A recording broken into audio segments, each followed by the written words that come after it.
Okay, so they made a little mistake with the numbers. Even though their one job is to get the numbers straight, they must have carried a 4 and subtracted a 7 or done something wrong. But a nationally respected, one-time respected group that tracks college enrollment, college, grad school, community college, 2-year, vocational, all of it, they said that enrollment was down by almost 5% in the 24 academic year in North America. You want answers? I think I'm entitled. You want answers? I want the truth! You can't handle the truth! But it was actually up almost 5%, over 5%. Now this scared everyone because there is this looming doom called the enrollment cliff that's going to hit us in the fall of 25. That's this fall.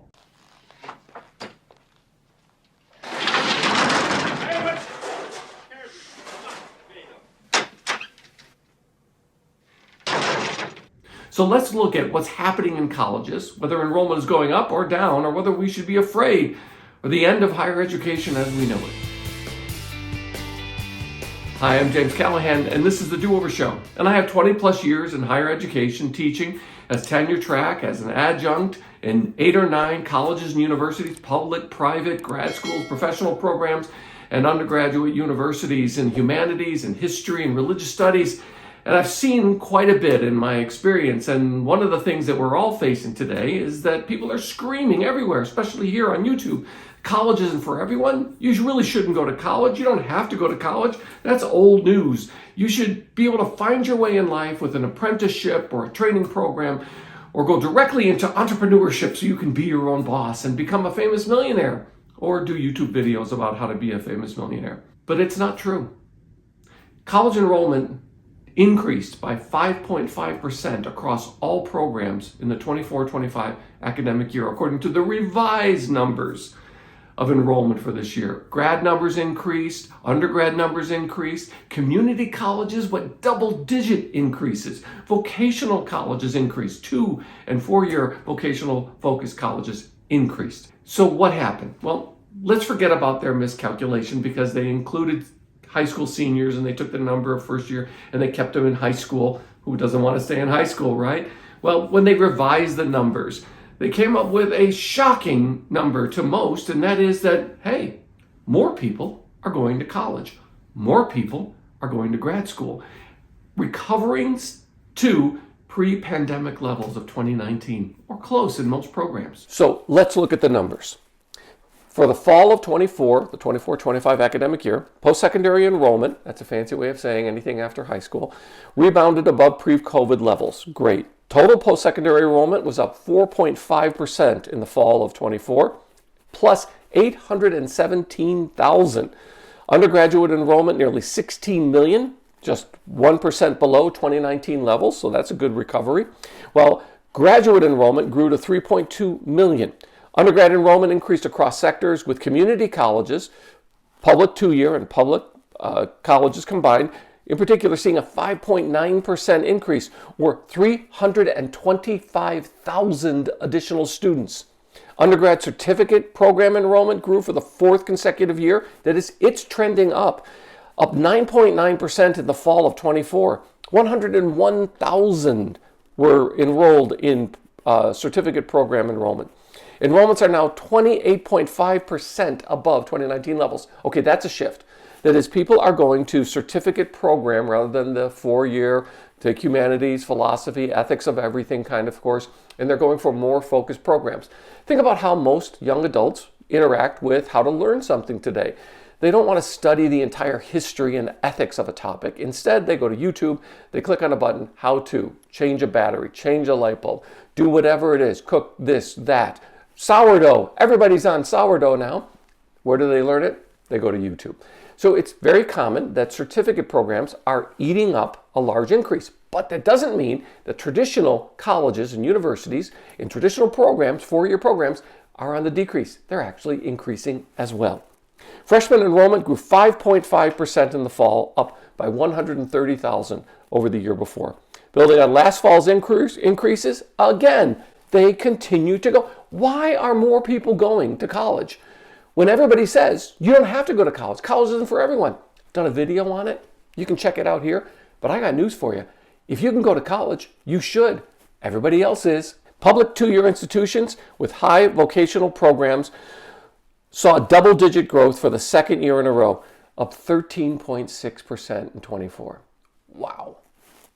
And enrollment across all regions this fall. Institutions in the Northeast, 4.7 increase. First gains in the population since prior to the pandemic. In the South, up 4.7. In the West, up 4.6 percent. And in the Midwest, up 3.1%. So what is going on?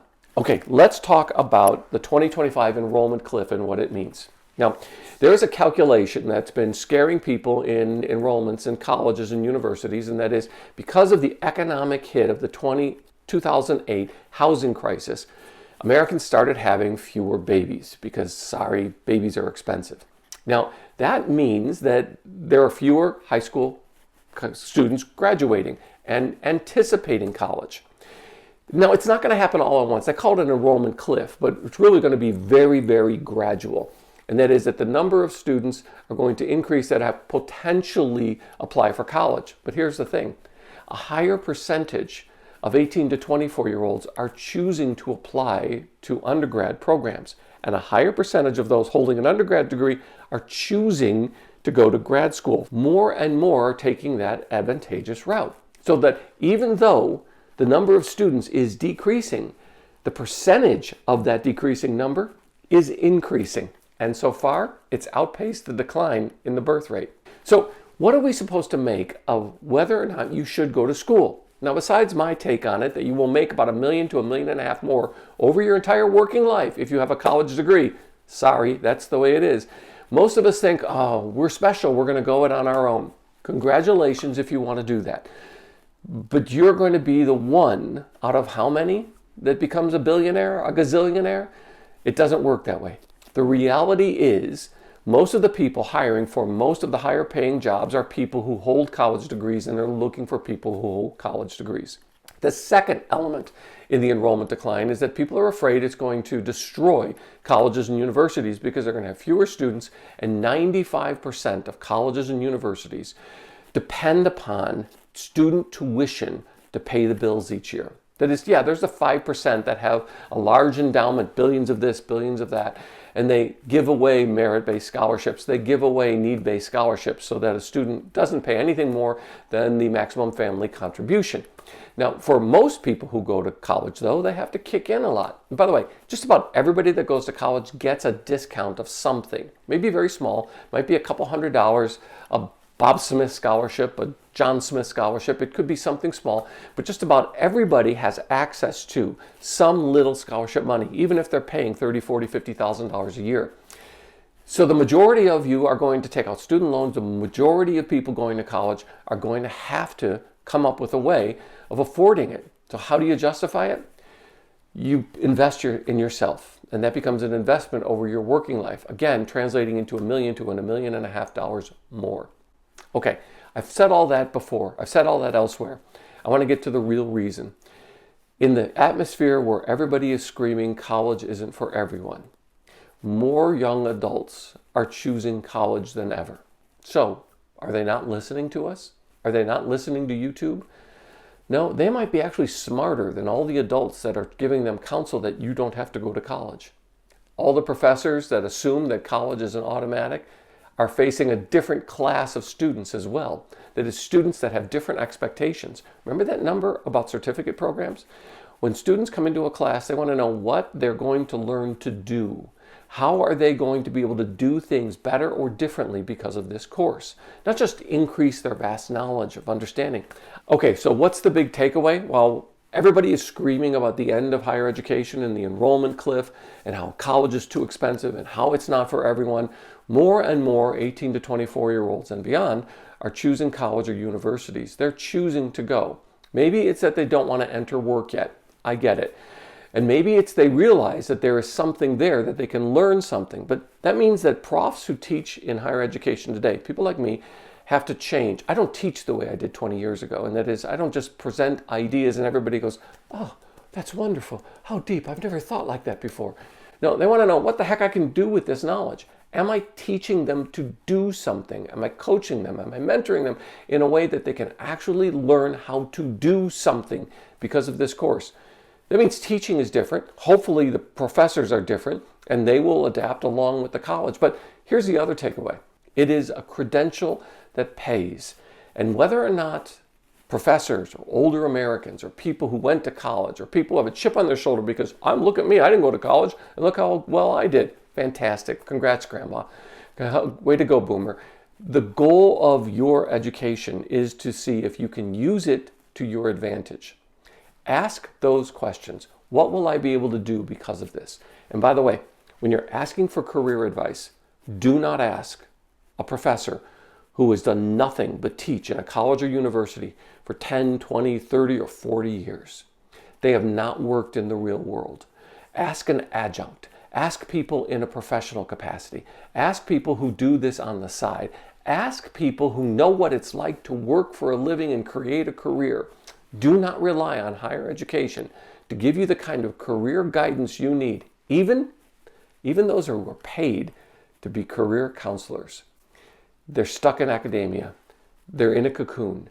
Find people in the real world, in businesses, and find out how it is you can get from here to where you want to be. Hey, and thanks for being part of the Do-Over Show. Please, while you're here, could you tap the like button because it really helps? And while you're down there, how about you subscribe and ring the notification bell so you don't miss the next episode? I'm so glad you found me, and I found you. Thanks.